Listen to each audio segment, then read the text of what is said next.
अस्सलाम वालेकुम everyone, this is Miya Akbar. Hope so आप सब लोग ठीक होंगे और मेरी वीडियोस आपको पसंद आ रही होंगी।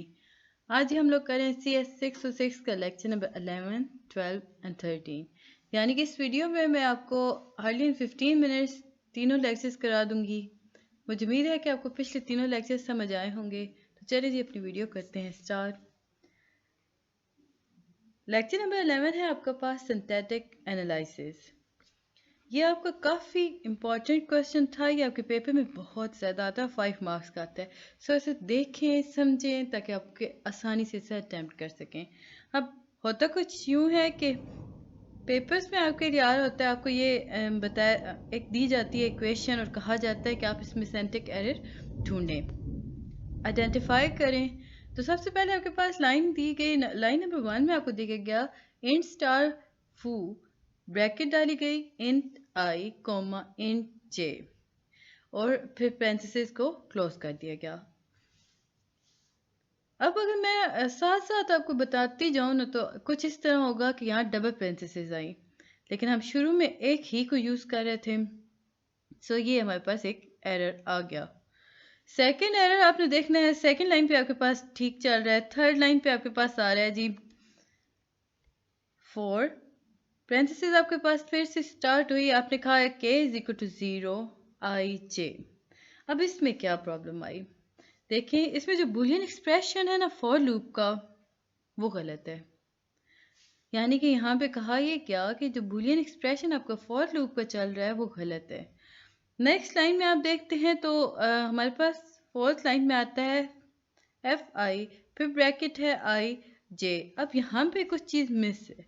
देखें यहाँ पर हमारे पास सेमी कॉलन नहीं है, यानी कि सेमी कॉलन हम लोगों ने शुरू में देख लिया था सी प्लस प्लस की लैंग्वेज के अंदर के सेमी कॉलन मस्ट होते हैं जब हम फॉर लूप को यूज़ कर रहे होते हैं या किसी भी लूप को यूज़ करते हैं।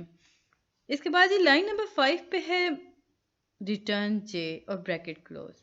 तो यहाँ पर आकर हमें पता चला कि टोटली 3 एरर थे। फर्स्ट पेरेंथेसिस का एक्स्ट्रा होना, सेकंड बुलियन एक्सप्रेशन का गलत यूज़ होना फॉर लूप के साथ, और फोर्थ पे हमारे पास फोर्थ लाइन पे हमारे पास मिसिंग सेमीकोलन थे। तो ये चीज़ का सिंपल सा आंसर होता है कि आपके 5 मार्क्स का क्वेश्चन काफ़ी ज़्यादा आता है। इसके बाद हम देखते हैं सिमेंटिक एनालिसिस। अब आपके पास एक आपको दी गई ना, फॉर एग्जांपल एक आपको सेंटेंस दिया क्या, like he wrote the computer. अब ये सुनने में तो मतलब सही लग रहा है, बट ये सिमेंटिकली रॉन्ग है। देखिए इसका मतलब गलत है इस लाइन का। हम कंप्यूटर पे कैसे, कंप्यूटर को कैसे लिख सकते हैं, यानी कि one does not right a computer. Computer पे ये लाइन हमारे पास करेक्ट नहीं है। अब ये जो इशू आ रहा है ना, ये जितने भी लाइन के इश्यूज हैं यानी उसके मीनिंग्स के इशू आ रहे होते हैं, ये सारे के सारे सिमेंटिक एनालिसिस के अंदर होते हैं। सी प्लस प्लस के अंदर जब हम लिख रहे होते हैं ना, कोडिंग कर रहे होते हैं ना, तो वहाँ पे हमारे पास जो एरर अक्कर हो रहे होते हैं ना, वो एरर जो होते हैं वो सिमेंटिक एनालिसिस की वजह से हमारे सामने आ रहे होते हैं। इसके बाद हमें जाके बताते हैं कि not all sequence of token are program. देखिए शुरू में हमें कहा गया था कि जितने भी सीक्वेंस है ना, वो टोकन के अंदर जितने भी सीक्वेंस है उन्हें हम प्रोग्राम कह सकते हैं। लेकिन फर्दर जब हमने आगे मूव किया तो हमें बताया गया कि देखें हर सीक्वेंस, टोकन का हर सीक्वेंस प्रोग्राम नहीं होता। अब देखिए सीक्वेंस और अनसीक्वेंस टोकन हमारे पास आ गया प्रोग्राम के अंदर। अब उन्हें डिस्टिंग्विश कौन करेगा, कौन बताएगा कि आया ये वैलिड सीक्वेंस है या इनवैलिड सीक्वेंस है। तो पार्सर, याद रखिए पार्सर एक ऐसी चीज़ है जो हमें बताएगी या डिस्टिंग्विश करवाएगी कि आया ये वैलिड सीक्वेंस ऑफ टोकन है या इनवैलिड सीक्वेंस ऑफ टोकन है। इसके बाद ही हमें कहते हैं कि the acceptor mechanism determine if input token stream satisfy the syntax of programming language. शुरू में हमने बात की कि सीक्वेंस ऑफ टोकन और प्रोग्राम, हर सीक्वेंस प्रोग्राम के अंदर नहीं होता। फिर हमें यहाँ से एक चीज़ क्लैरिफाई हो गई कि कुछ वैलिड होंगे कुछ अनवैलिड हो जाएंगे।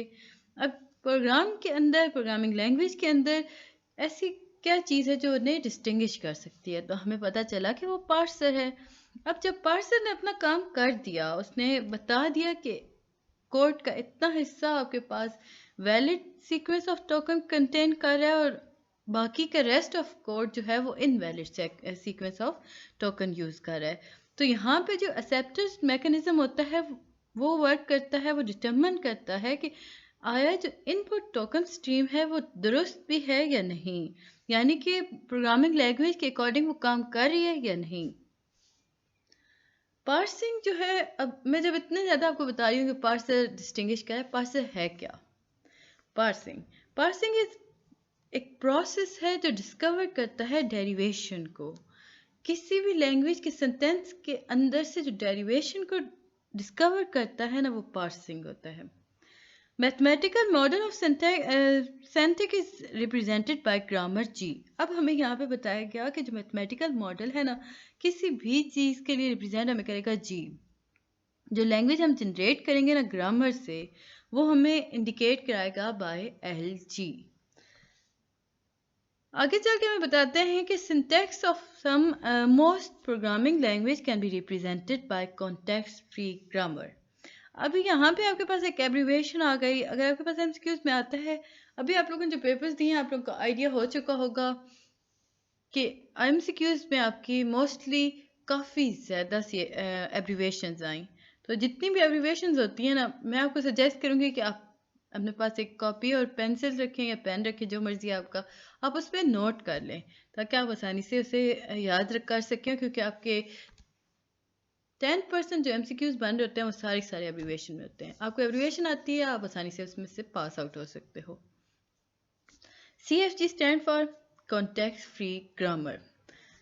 अगेन आपके पास एक बहुत इंपॉर्टेंट क्वेश्चन था। ये मैंने डबल टेक इसलिए किया कि ये आपके लास्ट 5 to 6 ईयर के पेपर में ये बार बार रिपीट होने वाला क्वेश्चन है। इवन कि आपके लास्ट पेपर में लास्ट ईयर के अभी जो अभी 6 मंथ पहले आपके पेपर्स हुए हैं उनमें भी ये था, क्वेश्चन आया हुआ था। अब CFG है क्या? CFG जो है वो 4 ट्यूपल है जी का।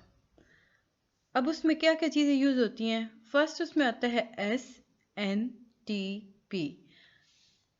CFG के अंदर हमारे पास जो चीज़ें आती हैं SNTP। अब S क्या है? S स्टार सिंबल होता है। N क्या है? N is set of non terminal, यानी कि N जो है वो हमें बताता है कि जी देखें इसमें आपके पास सारे नॉन टर्मिनल्स मौजूद होंगे। T क्या है? T similarly set of terminals होता है। और लास्ट का हमारे पास जो P आता है, P is a set of production. S क्या है? S स्टार्ट सिंबल है। N आपका नॉन टर्मिनल सेट है और T हमारे पास टर्मिनल सेट है और P जो है हमारे पास सेट ऑफ प्रोडक्शन है। ये आपको याद रखना पड़ेगा क्योंकि ये आपके पेपर में काफ़ी ज़्यादा आया। आगे आपके पास एक क्वेश्चन आता है, why aren't regular expression use to represent syntax. अब आपसे कहा गया कि आर ई क्यों यूज़ नहीं होता किसी भी सिंटैक्स को रिप्रेजेंट करने के लिए। तो आपने इसका आंसर देना था कि देखें, जो रेगुलर लैंग्वेज होता है ना, उसके पास मतलब प्रोग्रामिंग लैंग्वेज के अंदर ना उसके पास इतनी ज़्यादा ताकत नहीं होती कि वो एक्सप्रेस कर सके सिंटैक्स को।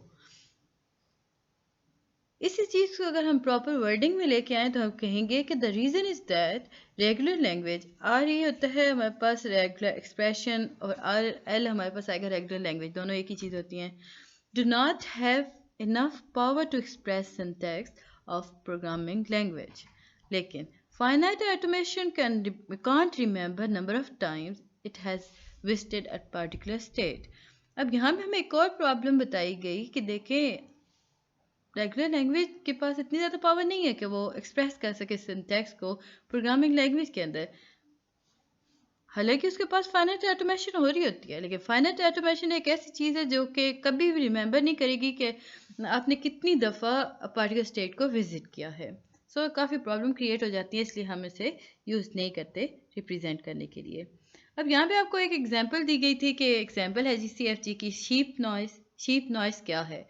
बा लिखी हुई है। तो जो CFG है ना, वो डिफाइन करता है शीप नॉइस को। आगे बढ़ने से पहले काइंडली मेरे चैनल को लाइक सब्सक्राइब ज़रूर कर दें। वीडियो पसंद आती है तो कमेंट भी कीजिएगा और बेल आइकन को लाजमी प्रेस कीजिएगा ताकि आने वाली वीडियोस की नोटिफिकेशन आपको आसानी से मिल सके। आगे हमारे पास ये एक आया कि ग्रामर रूल्स के बारे में बात की गई। अब ग्रामर रूल्स में क्या क्या चीज़ें आ जाती हैं। ग्रामर रूल जो है वो लाइक सिमिलर है एल्गोल 60 प्रोग्रामिंग लैंग्वेज के। एल्गोल 60 प्रोग्रामिंग लैंग्वेज के अंदर हमें सारे ग्रामर रूल्स बताए जाते हैं कि किस तरह वो वर्क कर रहे होते हैं। The syntax of C or C++ and Java is derived heavily from Algol 60. याद रखें जितना भी C++, C और Java लैंग्वेजेस हैं इनके अंदर जो ज़्यादा चीज़ें यूज़ हो रही होती हैं ना, जितने भी सिम्बल्स जितनी भी सारी चीज़ें यूज़ हो रही होती हैं that come from Algol 60 algorithm. अब यहाँ पे हमें एक बात बताई गई कि the notation was developed by John Backus and adopt by Peter Naur for the Algol 60 language report. अब यहाँ पे हमें बताया गया कि जो नोटेशन थी ना एल्गोल 60 की, वो सबसे पहले डेवलप किसने की थी? जॉन बेकस ने की थी। फर्दर मूव किया उसने और पीटर नॉर ने उसे यूज़ करना शुरू किया। इस वजह से जो BNF है ना, जो टर्म बनी ना BNF, वो बेकस और नॉर के नामों को यूज़ करते हुए बनाई गई।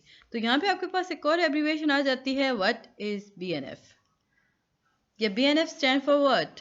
तो इसका आंसर आपके पास आएगा बेकस नॉर फॉर्म।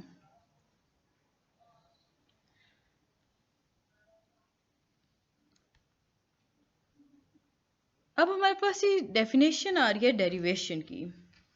किसी भी प्रोसेस को रीराइट करने के प्रोसेस को या किसी भी चीज़ को रीराइट करते हैं ना जब हम, तो इस प्रोसेस को हम डेरिवेशन कहते हैं। जो process on the other hand, अगर हम किसी प्रोसेस को किसी चीज़ को डिस्कवर कर रहे हैं, उस पर प्रोसेस कर रहे हैं उसी डेरिवेशन से, तो उसे हम पार्सिंग कहते हैं। हमारे पास दो तरह की डेरिवेशंस होती हैं, लेफ्ट मोस्ट डेरिवेशंस होती हैं और राइट मोस्ट डेरिवेशंस होती हैं। लेफ्ट मोस्ट में हम यहाँ पे रिप्लेस करते हैं लेफ्ट मोस्ट नॉन टर्मिनल को हर साइड पर, और राइट मोस्ट में हम लोग सिमिलरली इसी तरह रिप्लेस करते हैं right most NT at each level. NT non terminal होता है। The two derivative produce different parse tree. याद रखें, दो डेरिवेटिव अगर आपके पास है ना, तो वो दोनों मुख्तलिफ पार्स ट्रीज बनाएंगे। अब जो पार्स ट्रीज होते हैं ना, वो इम्प्लाई करते हैं जी डिफरेंट एवोल्यूशन ऑर्डर्स पर। ये था लेक्चर नंबर 11। मुझे उम्मीद है कि समझ आया होगा आपको। जल्दी से लेक्चर नंबर 12 की तरफ बढ़ते हैं। अभी हम पार्स ट्री की बात कर रहे थे ना, तो हम देखते हैं कि पार्स ट्री में होता क्या है। The derivation can be represented in tree like function. अब जब हम ट्री के बारे में बात करते हैं, आप लोगों के आई थिंक 301 था कि 601 या 610 था, ट्रीज के बारे में बात हो रही है उसमें। वो बहुत ईजी आपको ये ट्रीज होते हैं। तो उन ट्रीज के अकॉर्डिंग था कि जो डेरिवेशंस होती हैं ना पार्स ट्री की, उनका जो स्ट्रक्चर होता है या जो जिस फैशन पे वो अमल करके चल रही होती है ना, वो ट्री लाइक फैशन होता है। जो इंटीरियर नोड होती है ना, वो कंटेन क्या करती है? नॉन टर्मिनल, जिसे हम यूज़ करते हैं ड्यूरिंग द डेरिवेशन को। यहाँ के पास एक ट्री है जी, इसमें लेफ्ट मोस्ट डेरिवेशन हो रही है, देखें। अब अगर हम राइट मोस्ट डेरिवेशन करते हैं तो इस पूरे हिस्से को जो जिसे हमने लेफ्ट की तरफ लेके गए थे, हम उसे राइट की तरफ शिफ्ट कर देते हैं लाइक दिस। क्योंकि यह कोई शॉर्ट लेक्चर नहीं, हम पेपर पॉइंट ऑफ व्यू से बात करें, तो वो चीज़ें मैं डिस्कस कर रही हूँ जो पेपर में आती हैं। तो आप लोग सिंपल अगर मेरी वीडियोस करते हो तो आपके लिए आप पेपर A+ अटैम्प्ट कर सकते हो। अब हम अगले टॉपिक की तरफ बढ़ते हैं, दैट इज प्रीसीडेंस। दो डेरिवेशन पॉइंट जब हमारे सामने आते हैं, हम लोग जब उस पर वर्क करते हैं, तो हमारे पास कुछ प्रॉब्लम्स आती हैं ग्रामर्स के अंदर, जिनमें हम कह सकते हैं उनकी कोई नोटेशन ऑफ प्रीसीडेंस नहीं होती। या नॉर्मल अर्थमेटिक के अंदर अगर हम उसे देखें ना, तो हम देखते हैं कि जो नॉर्मल अर्थमेटिक रूल्स हैं ना, वो हमें बताते हैं कि मल्टीप्लिकेशन जो है उसकी हायर प्रेसिडेंस होती है देन सब्सट्रैक्शन। याद रखें, नॉर्मल अर्थमेटिक रूल्स हमें बताते हैं कि जो मल्टीप्लिकेशन है, the multiplication has higher precedence than subtraction. Similarly, to add precedence create a non terminal for each level of precedence. अब यहाँ हमें बताया गया कि देखिए जी, प्रेसिडेंस आपने बनाना है तो आपके लिए आपके पास आपको पता होना चाहिए कि अर्थमेटिक की रूल्स के अकॉर्डिंग मल्टीप्लिकेशन जो है वो सब्सट्रैक्शन पे काफ़ी ज़्यादा रखती है, मतलब उसकी हाई वैल्यू है। अब हमने जब प्रेसिडेंस को ऐड करना है ना, तो हमें सबसे पहले चाहिए non terminal. Her level of precedence के अंदर हम नॉन टर्मिनल से स्टार्ट करते हैं।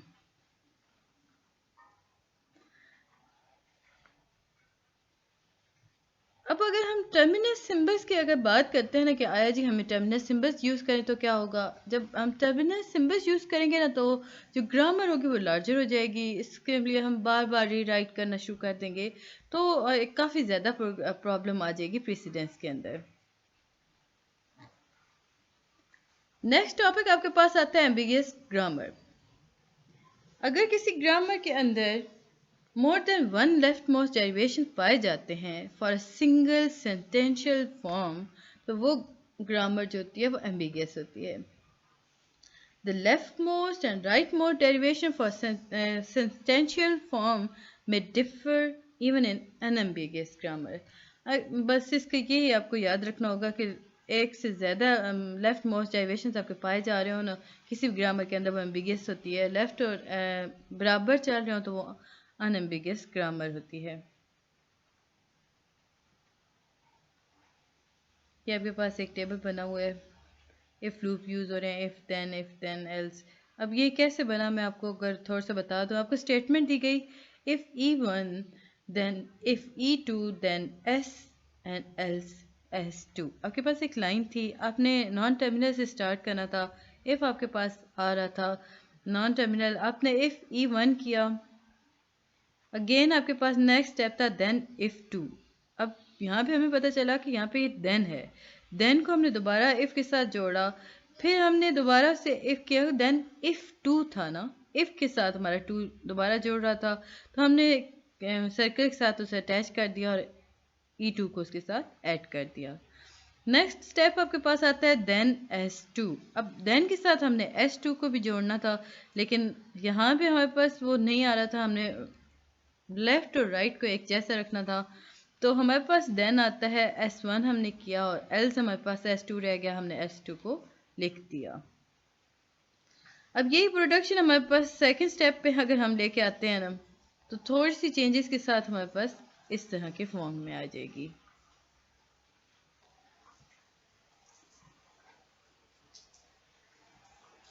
जो लोग नए आए हैं मेरे चैनल पर, काइंडली मेरे चैनल को सब्सक्राइब कर दें। पुराने हैं जिन्होंने नहीं किया तो प्लीज़ गाइस कर दें। देखिए मैं आपके लिए कितनी मेहनत करती हूँ इन रिटर्न, काइंडली आप मेरे चैनल को सब्सक्राइब तो कर दिया करें। नेक्स्ट इंपॉर्टेंट टॉपिक है पेपर पॉइंट ऑफ व्यू से, दैट इज़ पार्सिंग टेक्निक। दो टेक्निक्स होती हैं, ये काफ़ी ज़्यादा इंपॉर्टेंट टेक्निक्स हैं। पूरा लेक्चर आपको अगला इस पर टॉप डाउन पार्सिंग टेक्निक और बॉटम अप पार्सिंग टेक्निक। अब देखते हैं कि टॉप डाउन पार्सिंग टेक्निक के अंदर क्या हो रहा होता है। A top down parser start at the root of the parse tree। Top down में क्या हो रहा है, वो शुरू होता है जी root of the parse tree के और ग्रो करता है वो टूवर्ड्स लीव। याद रखें टॉप डाउन पार्सर ट्री क्या है, ये ट्री जो होता है ये स्टार्ट होता है root of the parse tree और ये ग्रो करता है टूवर्ड लीव्स। हर नोड जो होती है ना पार्सर, वो पिक करती है प्रोडक्शन और ट्राई करती है मैच करने के लिए कि वो इनपुट से मैच कर सके। यानी कि एक ऐसा ट्री जिसकी स्टार्टिंग रूट से हुई, उसने ग्रो किया टूवर्ड लीव। जब उसने ग्रो किया तो वहाँ पे क्या हुआ, पार्सर ने पिक किया प्रोडक्शन को और उस प्रोडक्शन को उठाने के बाद उसने उसे चेक किया, उससे मैच किया विद इनपुट। हाउएवर अगर पार्सर गलत प्रोडक्शन को पिक करता है तो क्या होगा, सारा का सारा आपका प्रोसेस जो है वो बैक ट्रैक हो जाएगा। कुछ ग्रामर्स होती हैं जो बैक ट्रैक फ्री होती हैं, बट ज़्यादातर आपका बैक ट्रैक हो जाता है, यानी कि दोबारा नए सिरे से आपको शुरू करना पड़ता है। Bottom up parser. Bottom up parser क्या है, ये बॉटम अप पार्सर जो है ये स्टार्ट करता है एट द लीव। याद रखें टॉप डाउन जो है वो स्टार्ट करता है एट द रूट और पार्सर बॉटम अप आपका जो पार्सर है वो स्टार्ट करता है एट द लीव। यानी कि ये लीव से स्टार्ट करेगा और ग्रो करेगा toward root of the parser. इसमें जो इनपुट है वो कंज्यूम किया जाता है। पार्सर जो होते हैं वो इनकोड करते हैं पॉसिबिलिटीज़ को। अब ये पॉसिबिलिटीज़ इंटरनल स्टेट के अंदर मौजूद होती हैं। जो बॉटम अप पार्सर स्टार्ट है ना, वो एक ऐसी स्टेट है जो कि फर्स्ट टोकन के लिए लीगल होती है। बॉटम अप पार्सर जो है वो हैंडल कर सकता है लार्ज क्लास ऑफ ग्रामर। अगर हम लार्ज क्लास ऑफ ग्रामर की यूज़ करते हैं, देखते हैं, तो हमारे पास आता है कि bottom up parser tree use हो रहा है।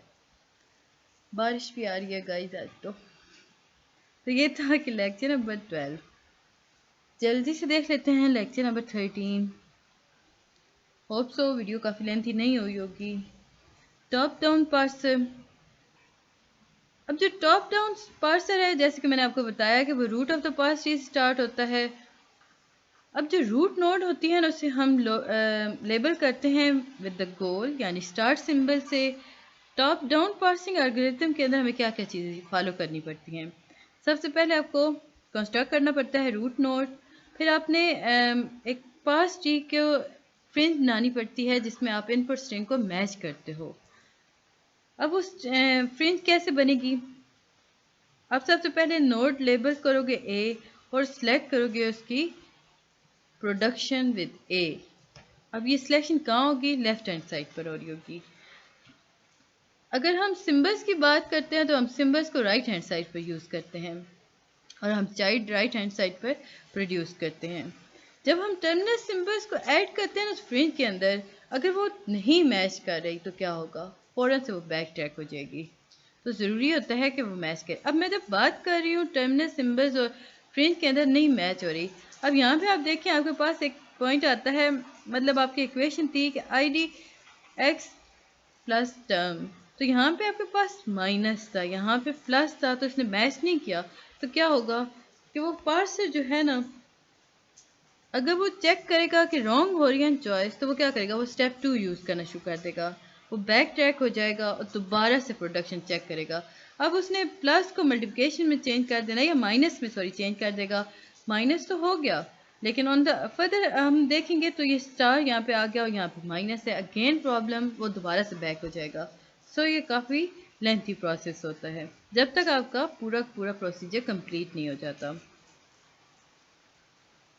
ये सारी चीज़ें इस पर समझाई गई थी, तो वो इतना इम्पोर्टेंट नहीं था। यहाँ पे एक इम्पॉर्टेंट चीज़ थी कि जो टॉप डाउन पार्सर है वो कभी भी लेफ्ट रिकर्सिव ग्रामर को हैंडल नहीं कर सकता। This can lead to non terminal in top down parser. Non terminal जो होते हैं ना, वो यूज़ किए जाते हैं ताकि आसानी से पार्स ट्री हमारा मूव कर सके। ऑन द अदर हैंड हमें पता है कि कंपाइलर जो होते हैं वो नॉन टर्मिनल के लिए बहुत बैड होते हैं। तो हम टॉप डाउन पार्सर के लिए रिकर्जन मेथड यूज़ करते हैं जो कि राइट रिकर्जन होते हैं। इसमें होता क्या है? इसमें हम कन्वर्ट कर देते हैं लेफ्ट रिकर्जन साइन को इनटू राइट रिकर्जन साइड। मुझे उम्मीद है कि आपको वीडियो पसंद आ रही होगी। काइंडली मेरे चैनल को लाइक और सब्सक्राइब ज़रूर किया करें, वीडियो को एंड तक देखा करें। अब जब हम आर्बिट्ररी लॉयर्स के बारे में बात कर रहे होते हैं या हम कह रहे होते हैं कि लुक अहेड के लिए ये सिंबल हम कहाँ यूज़ करेंगे, जब हम CFG को लार्ज क्लास के अंदर देख रहे होते हैं ना, तो हम लुक अहेड सिंबल यूज़ कर रहे होते हैं। अब इसमें वो क्या करता है? वो हर क्लास की सब क्लास बनाना शुरू कर देता है। तो ये था जी लेक्चर नंबर 13। मुझे उम्मीद है कि आपको समझ आया होगा। मिलते हैं नेक्स्ट वीडियो में, तब तक के लिए अल्लाह हाफिज़।